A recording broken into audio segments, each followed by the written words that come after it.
I now invite Mr. José Miguel Velásquez Cruz. You have the floor, sir, please. For over a century, Puerto Rico has remained in a colonial relationship with the United States.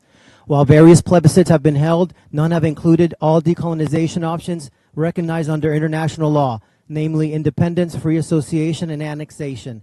Critically, one option has been consistently excluded: reunification with Spain, a nation with which we share over 400 years of history, language, and legal tradition. I represent Puerto Ricans who believe that true self-determination and auto-determination must include all viable options, especially those rooted in our historical and cultural identity. I urge this committee to formally recognize a bold and principled reality, one that reaffirms the act of Puerto Rican self-determination first achieved in the Spanish Congress in 1897 by our forefathers. With 80% of the vote, Puerto Rico's Charter of Autonomies was ratified in Madrid and consequently published by royal decree, making Puerto Rico the first autonomous community of the Kingdom of Spain. Our Spanish provincial status granted full legislative representation with voice and our vote, both in San Juan of Puerto Rico and Madrid. True sovereignty by democratic process of self-determination for Puerto Rico achieved by Puerto Rican and peninsular Spaniards, together as one, Puerto Rico y España, one people, one nation. Today, Puerto Ricans deserve the right to choose from all internationally recognized options, including one that reflects our historical ties and cultural affinities.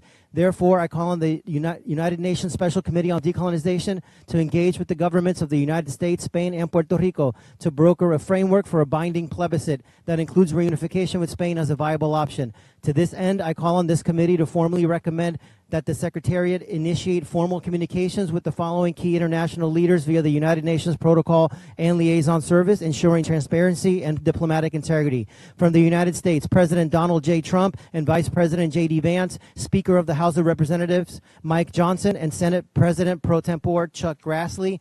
Puerto Rico's Governor Jennifer González Colón, Resident Commissioner in the United States Congress Pablo José Hernández Rivera, and the Puerto Rico Senate President Thomas Rivera Chats. Spain's Prime Minister Pedro Sánchez Pérez Castejón, and Foreign Minister to the European Union José Manuel Álvarez Bueno. Furthermore, I respectfully request that the Spanish government inform and consult with His Majesty King Felipe VI of Spain as part of their internal deliberations. His Majesty's constitutional role as the head of state and symbol of national unity is crucial in this process. Puerto Rico's right of self-determination for decolonization through reunification with Spain must no longer be suppressed. Reunification is a democratically valid path for Puerto Rico, which must be included on the next plebiscite ballot. Thank you, and by the grace of Almighty God, we will make Puerto Rico Spain again.